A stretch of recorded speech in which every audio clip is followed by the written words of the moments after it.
Hello students, বহুতো জল্পনা কল্পনা অন্তত আজি প্ৰকাশ পালে HS 2024 ৰিজাল্ট। এতিয়া ৰিজাল্ট বুলুতে বহুতো বিসংগতি দেখা দিছে, যেনে এটা আমাৰ এতিয়া বৰ্তমান হয়তো তোমালোকে নিউজত পাইছাই যে কি হৈছে কাৰোবাৰ যোনটো আমাৰ বুকলেট দিছিলে, বুকলেটৰ যোনটো ৰিজাল্ট প্ৰকাশ পাইছে আৰু যোনটো অনলাইন ৰিজাল্ট ওলাইছে, দুটা কি হৈছে বেলেগ বেলেগ ওলাইছে।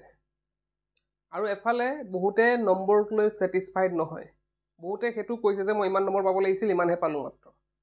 আৰু বিশেষকৈ মই এটা কথা লক্ষ্য কৰিছোঁ যে ইংলিছৰ ক্ষেত্ৰত কিন্তু এইটো বস্তু বেছি হৈছে, যে নম্বৰ লৈ পেলাই ছেটিছফাইড নোহোৱাৰ ইংলিছত বেছিকৈ হৈছে কামটো। বেলেগ ছাবজেক্টটো হৈছে যে মই ইমানখিনি নম্বৰ পাব লাগিছিল, ইমানখিনি পালোঁ, নম্বৰ কম খোৱাক বহুতে সেইটো কমপ্লেইন কৰিছে। তো এইটো কাৰণ মই আগতো তোমালোকৰ আৰু এটা ভিডিঅ'ত কৈছিলোঁ যে বেছি মানে হুৰস্থুল লগাই নাথাকিবা যে আমাক ৰিজাল্ট লাগে, কেতিয়া ৰিজাল্ট দিব, সেইবিলাক মই আগতো কৈছিলোঁ যে মিডিয়াই বেছি বেয়া কৰে সেইবিলাক বস্তু। তেওঁলোকে ডাইৰেক্ট গৈ পেলাই শিক্ষামন্ত্ৰীক ক'লে, আকৌ আমাৰ চিফ মিনিষ্টাৰক ক'লে, সেইবিলাকে প্ৰশ্ন তেওঁলোকে সুধি আছে কেতিয়া ৰিজাল্ট দিব, কেতিয়া ৰিজাল্ট দিব। তো ধুমাধুম কৰি থাকোঁতে হয়তো এইবিলাক মিষ্টেক হৈ যায়। আৰু স্বাভাৱিক, আমি যেতিয়া জল্দি বস্তুবিলাক কৰিম, ষ্টুডেণ্টৰ সংখ্যাও বেছি। এইবাৰ কি আছিলে, ষ্টুডেণ্টৰ সংখ্যাও বেছি আছে আৰু ৰিজাল্টটো সোনকালে দিছে। বেলেগ বাৰ আন্তাজত এইবাৰ কি দিছে, ৰিজাল্টটো সোনকালে দিছে। তো ইমান ধুমাধুম কৰিলে ভুল হোৱাটো স্বাভাৱিক, হয়নে? এতিয়া কথাটো হ'ল বহুতে কিন্তু সেইটো লৈ পেলাই অকণ চিন্তিত হৈছে যে ইমান নম্বৰ কিদৰে কম পালোঁ, ইমান কম নম্বৰ মই কেনেকৈ পালোঁ, ইমানটো কম নম্বৰ পোৱাৰ কথা নাছিলে, হয়নে? এতিয়া কি কৰিব পৰা যায়? এতিয়া এটা অপশ্যন আমাৰ হাতত আছে, সেইটো হৈছে ৰিচেকিং।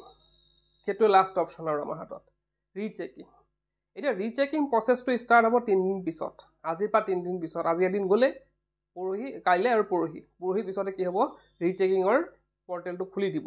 এতিয়া কিদৰে ৰিচেকিং কৰিবা সেইটো মই ভিডিঅ' মই বেলেগ এটা প্ৰস্তুত কৰিম, কিন্তু জানি ৰাখা যে 3 দিন পিছতে কি হ'ব, আমাৰ ৰিচেকিং প্ৰচেছটো ষ্টাৰ্ট হ'ব। এতিয়া প্ৰশ্ন হয় যে ৰিচেকিং কৰিম নে নকৰিম? ৰিচেকিং কৰিলে নম্বৰ বাঢ়িব নে নাবাঢ়িব? আকৌ ৰিচেকিং কৰিলে নম্বৰ কমি যাব পাৰে নেকি? তেনেধৰণৰ প্ৰশ্ন কিন্তু বহুতৰ আছে। এতিয়া চোৱা, ৰিচেকিং কৰিলে নম্বৰ কেতিয়াও নকমে। যদি তাত কিবা বিসংগতি থাকে, নম্বৰ তোমালোকে বেছিকৈ পাব লাগিছিলে, কমকৈ পাইছা, তেতিয়া নম্বৰ বাঢ়িব, কিন্তু কেতিয়াও কিন্তু সেইটো কমি নাযায়। সেইটো তোমালোকে একদম নিশ্চিন্ত থাকা। এতিয়া কথাটো হ'ল যে ৰিচেকিং কৰাম নে নকৰাম, সেইটো এটা বহুতৰ প্ৰশ্ন থাকিব পাৰে যে ৰিচেকিং কৰাম নে নকৰাম, এনেই পইচাখিনি ইমান এনেই যাব নেকি, তেনেকুৱা এটা ভাৱ আহি থাকে।